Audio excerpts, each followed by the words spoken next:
Hello student, operating system के इस video में हम कुछ लिनक्स के कुछ बचे हुए कमांड्स के बारे में जानेंगे। बाकी तो पूरा कंप्लीट हो गया है। ये चीज़ें आपको प्रैक्टिकल के द्वारा समझानी थी, बतानी थी, लेकिन अब लॉकडाउन की वजह से क्लासेस नहीं चल पा रही, तो इस वजह से आप इनको, क्योंकि ये कमांड्स को जब तक आप प्रैक्टिकली नहीं करोगे तो आपको चीज़ें उतनी अच्छे से क्लियर नहीं होंगी। तो आशा करता हूँ कि आपको समझ में आए थ्योरी नोट्स के माध्यम से ही कि चीज़ें क्या हैं। तो इसमें हम टॉक कमांड के बारे में बात करेंगे। जैसे टॉक का मतलब क्या होता है कि बात करना, ठीक है। तो ये कमांड भी क्या करता है, एक टेक्स्ट चैट इंटरफेस प्रोवाइड करता है जो कि आपको अन्य यूज़र्स के साथ कम्युनिकेशन की सुविधा प्रदान करता है। वैसे जैसे मैसेंजर है, चैटिंग का काम करते हो जितने भी, तो उसी तरीके से ये टॉक कमांड क्या करता है लिनक्स के अंदर, आपके और भी जो भी यूज़र्स हैं उनके साथ कम्युनिकेशन यानी बातचीत प्रदान का एक माध्यम प्रदान करने का काम करता है। कौन करता है? Talk command. इसका सिंटेक्स क्या होता है? टॉक, यहाँ पे टॉक होगा TALK, एल गायब हो गया है तो उसको आप सही कर लीजिएगा। सिंटेक्स होगा TAK टॉल्क, और उसके बाद जिस भी पर्सन से आपको बात करना है उस पर्सन का नाम और यहाँ पे उससे संबंधित एट्रीब्यूट्स आपको डिक्लेयर करने होंगे। तो इस तरीके से आपका टॉक कमांड काम करता है लिनक्स के अंदर।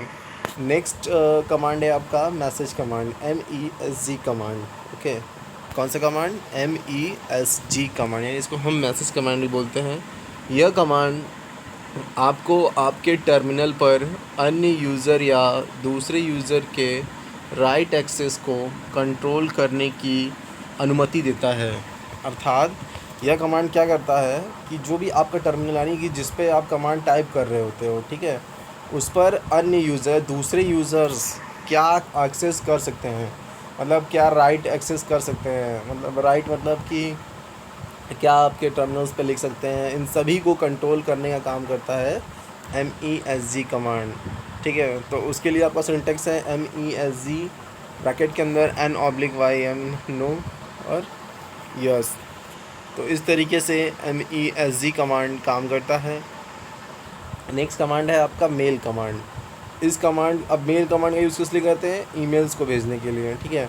तो इस कमांड का यूज़ ईमेल को सेंड करने तथा रिसीव करने के लिए किया जाता है, यानी दोनों काम करता है ये मेल कमांड। जैसे कि आपने कंप्यूटर नेटवर्क में पढ़ा होगा SMTP, simple mail transfer protocol. उसका भी काम क्या होता है? मेल, ईमेल्स को भेजना, रिसीव करना, और सब POP पोस्ट ऑफिस प्रोटोकॉल, इन सभी का यूज़ आपको कंप्यूटर नेटवर्क में पढ़ाया गया होगा। तो उसी तरीके से लिनक्स में एक मेल कमांड होता है जिसका यूज़ हम ईमेल्स को भेजने एवं रिसीव करने के लिए करते हैं। इसका सिंटेक्स है मेल, उसके बाद ऑप्शंस में आप क्या ऐड कर रहे हो ये और चीज़ें, उसके बाद एड्रेस जहाँ जिसको आपको सेंड करना है। नेक्स्ट कमांड है आपका न्यूज़ कमांड।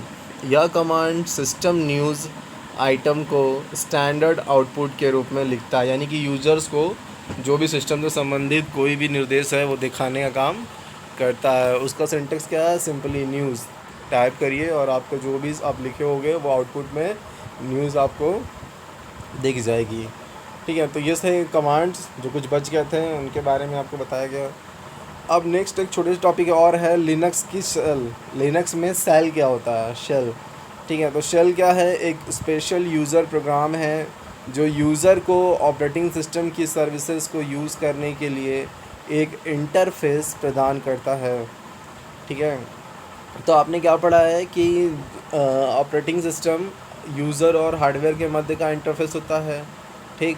ऑपरेटिंग सिस्टम में क्या क्या है? शेल है, ठीक है, और क्या है? कर्नेल है, ठीक है। तो जो शेल है ये क्या करता है? यूज़र और OS के बीच की कड़ी है। क्या है?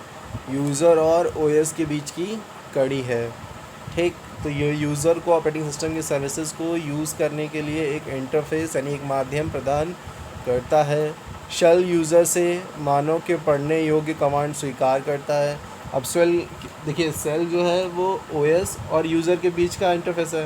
तो ये क्या करता है कि जो यूज़र है जो OS की सर्विसेज को इस्तेमाल करता है उससे यूज़र से पढ़ने योग्य कमांड स्वीकार करता है तथा उन्हें कर्नल के समझने योग्य बनाता है, ठीक है, कर्नल के समझने योग्य बनाता है। यह एक कमांड लैंग्वेज इंटरप्रेटर है जो कि इनपुट डिवाइसेस जैसे कीबोर्ड या फिर कोई अन्य फाइल से कमांड रीड करके उन्हें एग्जीक्यूट करता है, यानी कमांड को रीड करके फाइल से उन्हें एग्जीक्यूट करता है, उन्हें एग्जीक्यूट करने का काम करता है। कौन करता है? शेल। ठीक है, लिनक्स ऑपरेटिंग सिस्टम के कुछ पॉपुलर शेल्स हैं। पहला है बैश, जिसको बोलते हैं बॉर्न अगेन शेल। ये क्या होता है कि बॉर्न शेल का ही एक अलग से एक्सटेंशन वर्जन है, जिसको हम बोलते हैं born again shell. C shell, Korn shell या फिर के शेल, TCSH यानी TC शेल, मॉडर्न यूनिक्स शेल। ये कुछ शेल्स के प्रकार हैं जिनका लिनक्स में इस्तेमाल किया जाता है। एक लास्ट टॉपिक है आपका लिनक्स IO रीडायरेक्शन। IO अर्थात इनपुट आउटपुट रीडायरेक्शन। ठीक है, तो इसके बारे में आप देखिए, जब भी लिनक्स में आप कोई कमांड एग्जीक्यूट करते हैं यानी कि उनको रन करते हैं अपने टर्मिनल पर, तो वह स्टैंडर्ड इनपुट स्ट्रीम यानी स्टैंडर्ड इनपुट स्ट्रीम अर्थात जिसके माध्यम से आप अपना इनपुट को रीड करते हैं, तो वो क्या होते हैं? कीबोर्ड के माध्यम से इनपुट लेते हैं। और स्टैंडर्ड आउटपुट स्ट्रीम, आउटपुट दिखता कहाँ पे? आपके टर्मिनल पे, जो कि मॉनिटर में होता है, पर आउटपुट शो करती है। तो ये होता है आपका इनपुट आउटपुट का काम। इनपुट किससे लेते हैं? कीबोर्ड के माध्यम से लेते हैं, क्योंकि कमांड हमें टाइप ही करना पड़ेगा। और आउटपुट कहाँ दिखाएंगे? मॉनिटर या टर्मिनल पर शो करते हैं। तो जब आप किसी कमांड की इनपुट और आउटपुट स्ट्रीम को चेंज करते हैं तो वह I/O रीडायरेक्शन कहलाता है। अर्थात कि जो भी कमांड आपकी जो भी है जिससे उसको इनपुट प्राप्त हो रहा है या फिर जहाँ से वो इनपुट ले रहा है या फिर जहाँ वो आउटपुट दिखा रहा है, उन चीज़ों को जब आप परिवर्तित करते हैं, बदलते हैं, यानी जो भी उसका माध्यम था जहाँ से वो ले रहा था उसको बदल के आपने उसे कोई और एड्रेस दे दिया, ठीक है, या फिर किसी अन्य जगह किसी अन्य फाइल से वो इनपुट ले रहा है या किसी अन्य माध्यम से ले रहा है, तो वो क्या हो गया? आपका IO रीडायरेक्शन का काम हो गया। ठीक है, तो लिनक्स में इनपुट रीडायरेक्शन के लिए हम लेस देन सिंबल का यूज़ करते हैं, ठीक, और आउटपुट रीडायरेक्शन के लिए ग्रेटर देन सिंबल। तो लिनक्स इनपुट रीडायरेक्शन देखिए क्या है। लिनक्स में इनपुट रीडायरेक्शन के लिए लेस देन ऑपरेटर का यूज़ किया जाता है। इस सिंबल के बाद उस फाइल का नाम स्पेसिफाई किया जाता है। ये स्पेसिफाई है, इसे आप देख लीजिएगा, SPECIFY, स्पेसिफाई किया जाता है, जिसे आप इनपुट के रूप में यूज़ करना चाहते हो। ठीक है, कैसे करेंगे? फॉर एग्ज़ाम्पल आपको बताया गया है कि IO रीडायरेक्शन के लिए लेस देन ऑपरेटर यूज़ करते हैं, सिंबल यूज़ करते हैं, तो ये लेस देन उस फाइल का नाम जिसे आप इनपुट के रूप में यूज़ करना चाहते हो। ठीक है, नेक्स्ट हम बात करेंगे लिनक्स आउटपुट रीडायरेक्शन की। इसे हम ग्रेटर देन सिंबल द्वारा प्रदर्शित करते हैं।